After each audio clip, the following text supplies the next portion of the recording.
ଭାରତୀୟ ଦାର୍ଶନିକ, ସମାଜ ସୁଧାରକ, ବୌଦ୍ଧ ଧର୍ମ ସଂସ୍ଥାପକ ଏବଂ ପ୍ରଚାରକ କରୁଣାନୟନ ଜ୍ଞାନର ପ୍ରତୀକ ମହାନ ଶାକ୍ୟମୁନି ମହାତ୍ମା ଗୌତମ ବୁଦ୍ଧଙ୍କ ମହାନ ଜୀବନୀକୁ କବିତାରେ ଲେଖିବାକୁ ଚେଷ୍ଟା କରିଛନ୍ତି ମୋର ଛୋଟ ଭଉଣୀ ବସନ୍ତୀ ମହାନନ୍ଦ।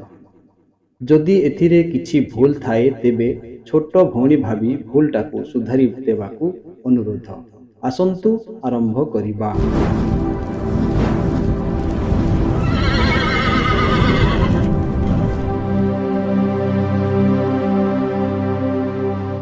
ଭାରତ ଭୂଇଁରେ ଜନ୍ମିଥିଲେ ଦିନେ ଗୋଟିଏ ମହାମାନବ, ସିଦ୍ଧାର୍ଥ ଗୌତମ ନାମ ଥିଲା ତାଙ୍କ, ସେ ଥିଲେ ମହାତ୍ମା ବୁଦ୍ଧ। 2500 ବର୍ଷ ଆଗେ 523 ଈସା ପୂର୍ବେ ଶାକ୍ୟ ରାଜବଂଶ ପିତା ଶୁଦ୍ଧୋଧନ ମାତା ମାୟା ଦେବୀ ଗର୍ଭେ ବୈଶାଖ ମାସର ପୂର୍ଣ୍ଣିମା ତିଥିରେ ଗୁରୁ ପୂର୍ଣ୍ଣିମାର ଦିନେ ଜନ୍ମ ଲଭିଲେ ସିଦ୍ଧାର୍ଥ ଗୌତମ କପିଳ ବସ୍ତୁର ଲୁମ୍ବିନେ। 12 ବର୍ଷ ପରେ ସନ୍ତାନର ସୁଖ ପାଇଲେ ଯେ ମାତା ପିତା, ଖୁସିର ସୀମା ଯେ ନଥିଲା ତାଙ୍କର, ଉଭେଇଲା ସବୁ ଚିନ୍ତା। ଫୁଲରେ ସାଜିଲେ ରାଜଉଆସକୁ, ସାଜିଲେ ଶାକ୍ୟ ନଗର, ନାନା ପ୍ରକାର ପୁଷ୍ପେ ସେ ନଗର ଦିଶିଲା ବଡ଼ ସୁନ୍ଦର। ବୁଦ୍ଧିଜୀବୀ କେତେ, ପଣ୍ଡିତ ଯେ କେତେ, କେତେ ଯେ ଜ୍ୟୋତିଷୀ ଶାସ୍ତ୍ରୀ, ଡକାଇ ରାଜନ ଦେଖିବା ପାଇଁ କି ପିଲାଟିର ଭବିଷ୍ୟତି। କିଏ କହିଲେ ଯେ କ୍ଷତ୍ରିୟ ପୁଅ ସେ, ହେବ ଦିନେ ସିଏ ରାଜା, ଆଉ କିଏ କହେ ଦୟାଳୁ ତା ଚରିତ୍ର, ଉତ୍ତମେ ପାଳିବ ପ୍ରଜା। ଉଲ୍ଲାସ ମନରେ ରାଜନ ଖୁସିରେ, ଦେଖିକି ପାରିବ କିଏ, ସତେ ଆକାଶରୁ ଖସିକି ପଡ଼ିଲା ଚନ୍ଦ୍ରମା କି ତାରାଟିଏ। ଅସିତ ମୁନିଙ୍କ ଭବିଷ୍ୟତବାଣୀ କହେ ସିଦ୍ଧାର୍ଥଙ୍କୁ ଦେଖି, ସିଦ୍ଧାର୍ଥ ଗୌତମ ରାଜା ନ ହୋଇଣ ହେବେ ବୋଲି ସେ ସନ୍ନ୍ୟାସୀ। କରୁଣାମୟୀ ତା ଦୁଇଟି ଆଖିରେ ଦେଖିଣ ପାରିବ ଦୁଃଖ, ସେ କାରଣେ ସିଦ୍ଧାର୍ଥ ଘର ଛାଡ଼ି ଦେବେ, ତ୍ୟାଗିବେ ସଂସାରୀ ସୁଖ। ରାଜନର ଚିନ୍ତା ବଢି ବଢି ଗଲା, ଭାବି ପାରିଲେନି ମନେ, ନିସନ୍ତାନ ଘରେ ସନ୍ତାନ ହେଲା ଯେ, ହେବ କି ସନ୍ନ୍ୟାସୀ ଦିନେ। ଦୁଃଖୀ ଗରିବ କି ରୋଗୀ ମଣିଷକୁ ରାଜ୍ୟରେ ନ ରଖାଯାଉ, ଏମିତି ଆଦେଶ ରାଜନ ଯେ ଦେଲେ, ତୋଳିଲେ ସାଜିକି ଦାଉ। ନଗର ବାହାରେ ଗଢ଼ି ତୋଳି ଦେଲେ ଆଉ ଗୋଟିଏ ନଗର, ବୁଢ଼ା ବୁଢ଼ୀ ଲୋକ ଯାଇକି ରହିବେ, ଦେଇଯାଅ ଏ ଖବର। ଯୁଦ୍ଧ ବିଦ୍ୟା ଆଉ ନୈତିକ ଶିକ୍ଷାରେ ନିପୁଣ ହେଲେ ସିଦ୍ଧାର୍ଥ, ବିବାହ ପାଇଁକି ପ୍ରସ୍ତାବ ଆଣିଲେ ଯଶୋଧାରାଙ୍କର ମାତ। ବିବାହ ବନ୍ଧନେ ବାନ୍ଧି ହେଲେ ସତ କୁମାର ସିଦ୍ଧାର୍ଥ ଦିନେ, ସନ୍ତାନର ସୁଖ ଲୋଭିଲେ ସିନା ସେ, ଖୁସି ନ ରହିଲା ମନେ। ଅନ୍ଧବିଶ୍ୱାସରେ ନିରୀହ ଜୀବକୁ ବଳି ପଡ଼ିବାର ଦେଖି, ଦୟାଳୁ ମନରେ ପ୍ରତି ପ୍ରଶ୍ନ ସୃଷ୍ଟି କରେ ତା ଦୁଇ ଆଖି।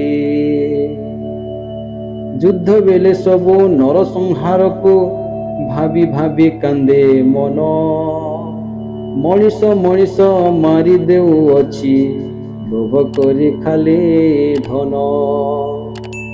ଘୃଣାରେ ପ୍ରେମକୁ ଜିତିକେ ପାରିଛି ପ୍ରେମେ ଖାଲି ଜିତି ହେବ। ଏ ଉକ୍ତି କହିକି ସିଦ୍ଧାର୍ଥ ଗୌତମ ଯୁଦ୍ଧ ଟାଲି ଦେଇଥିବ। ସଂସାରରେ ତାର ମୋହ ନ ରହିଲା ନ ପାଇଲେ ଯେବେ ସୁଖ। ଛାଡ଼ି ଘର ଯିବା ଆଗରୁ କହିଲେ ଯାଇ ଯଶୋଧାରା ପାଖ। ସାଇକ ସଭାରେ ରୋହିଣୀ ନଦୀର ଜଳ ବିବାଦ ଘଟଣା। ଯୁଦ୍ଧ ପାଇଁ ଯେବେ ଦୁଇ ରାଜ୍ୟରେ ହେଇଥିଲା ଟଣା ଅଟଣା। ଏହି ଘଟଣାରେ ସିଦ୍ଧାର୍ଥ ଗୌତମ ଯୁଦ୍ଧ ପାଇଁ ମନା କଲେ। ସେ ଲାଗି ସିଦ୍ଧାର୍ଥ ମହାତ୍ମା ଗୌତମ ଦେଶ ଛାଡ଼ି କରି ଗଲେ। ପୁତ୍ର ନ ଗଲେ ଯେ ପିତା ମାତାଙ୍କର ରାଜପଦ ନେଇ ଯିବେ। ଏ କାରଣ ସିଏ ନିଶ୍ଚୟ ନେଲେ ଯେ ରାଜ୍ୟକୁ ସେ ଛାଡ଼ି ଦେବେ। ଅନ୍ଧାର ରାତିରେ ବାହାରି ଗଲେ ସେ ସାରଥୀ ଛନ୍ନାର ସାଥେ। କିଛି ଦୂର ଯାଇ କହିଲେ ମହାତ୍ମା ଯାଅ ଛନ୍ନା ଛାଡ଼ି ମତେ। ଏବେ ମୋ ସଂସାର ଅଲଗା ହୋଇଲା ଯିବି ସନ୍ନ୍ୟାସର ପାଶ। ହସିକି ବିଦାୟ ଦିଅ ବନ୍ଧୁ ମୋର ନ ରଖି ମନରେ କ୍ଲେଶ। ଭେଟିଲେ କେତେ ଯେ ସନ୍ଥ ଋଷି ମୁନି କେତେ ଯେ ଯୋଗ ସାଧୁକୁ। କରିଗଲେ କେତେ ଯୋଗ ଧ୍ୟାନ ସବୁ ନ ଭାଇଲା ମନେ ତାଙ୍କୁ। ନିର୍ବାଣର ପଥ ଜାଣିଲେଣି କେହି ନ ପାଇଲେ ମୁକ୍ତି ବାଟ। ଭୋକ ଉପାସରେ କ୍ଷୀଣ ଯେ ଶରୀର ଚିତ୍ତ ନ ରହେ ଏକତ୍ର। ଦିବ୍ୟ ଜ୍ଞାନ କାହିଁ ପାଇବେ ମହାତ୍ମା 6 ବର୍ଷ ବିତିଗଲା। ଏ ତୀର୍ଥ ସେ ତୀର୍ଥ ବୁଲି ବୁଲି କରି ସମୟ ଖାଲି କଟିଲା। ଗଲେ ଛାଡ଼ି କରି ସନ୍ନ୍ୟାସ କୁଟୀର ଏକା କରିବାକୁ ଧ୍ୟାନ। ଶକ୍ତି ନାହିଁ ଦେହେ ଚାଲି ପାରିବେ କି ଜଳି ଯାଉଥିଲା ପ୍ରାଣ। ସୁଜାତା ବୋଲିଣ ଦୟାଳୁ ଝିଅଟି ଖୁଆଇଲେ ତାଙ୍କୁ କିଛି। ନୂତନ ଜୀବନ ପାଇଲେ ସିଦ୍ଧାର୍ଥ ଖାଲି ସେ ଝିଅ ପାଇକି। ସୁଜାତା କହିଲେ ମହାତ୍ମା ମୁନି ହେ ନାହିଁ କି ବୁଦ୍ଧି ବିବେକ। ଖାଦ୍ୟ ବଳେ ସିନା ଜୀବନ ବଞ୍ଚିବ କରିବ ମନ ଚିନ୍ତକ। ଏ କଥା ଶୁଣି ମହାତ୍ମା ଗୌତମ ବୁଝି ଯାଇଥିଲେ ସବୁ। ଖାଇ ଖାଇ ଧ୍ୟାନ କରି ସେ ବସିଲେ ପିପଳ ବୃକ୍ଷରେ ବାବୁ। ବୈଶାଖ ପୂର୍ଣ୍ଣିମା ରାତିରେ ମହାତ୍ମା ନିରଞ୍ଜନା ନଦୀ କୂଳେ। ଦିବ୍ୟ ଜ୍ଞାନ ସିଦ୍ଧାର୍ଥ ସେଠି ପାଇଲେ ପିପଳ ବୃକ୍ଷର ତଳେ। ସେଦିନ ଠାରୁ ସିଦ୍ଧାର୍ଥ ଗୌତମ ବୁଦ୍ଧ ନାମେ ପରିଚିତ। ବୁଦ୍ଧ ଅର୍ଥ ମାନେ ଜ୍ଞାନକୁ ପାଇବା ତେଣୁ ସେ ହୋଇଲେ ବୁଦ୍ଧ। ପଞ୍ଚଶୀଳ ଆଉ ଅଷ୍ଟାଙ୍ଗିକ ମାର୍ଗ ଖୁସି ଜୀବନର ଅଟେ। ଖୋଜି ପାଇଲେ ସେ ଦୁଃଖର କାରଣ ସଂସାରରେ ଅଛି ଯେତେ। ବୁଦ୍ଧଙ୍କ ମାର୍ଗକୁ ଅନୁସରଣ କଲେ ଦୁଃଖ ସବୁ ଭୁଲି ଯିବ। ମଧ୍ୟମ ମାର୍ଗରେ ଚାଲିବା ଶିଖିକି ଜୀବନ ସରଳ ହେବ।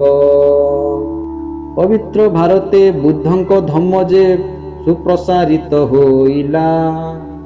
ପାଖଣ୍ଡତାବାଦୀ ଛଳ କପଟରେ ବୁଦ୍ଧ ଧମ୍ମ ଧ୍ୱଂସ କଲା।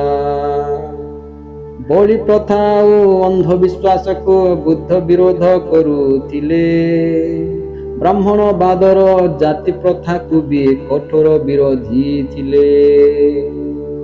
ମଣିଷ ଭିତରେ ଜାତି ଜାତି କରି ଅମାନୁଷିକ ରହିଲା। ସେହି ସବୁ ସତେ ନିବାରଣ କଲେ आम महात्मार शिक्षा थिला। सारनाथ ठारे धम्म उपदेश देइले प्रथम करी, 5 जनकु से शिष्य रूपे ज्ञान जीवर धारण करी। बुद्ध धम्म आजी विश्व विख्यात विख्यात जे तांको मार्ग, सेही मार्ग को जे अनुसरण करे सबु दिन लागे पर्व। से मार्गे आजी रही अछि बोली मो जीवन सुखमय, समस्त जीवने अनुयायी हेबी से बुद्धंक हेउ जय।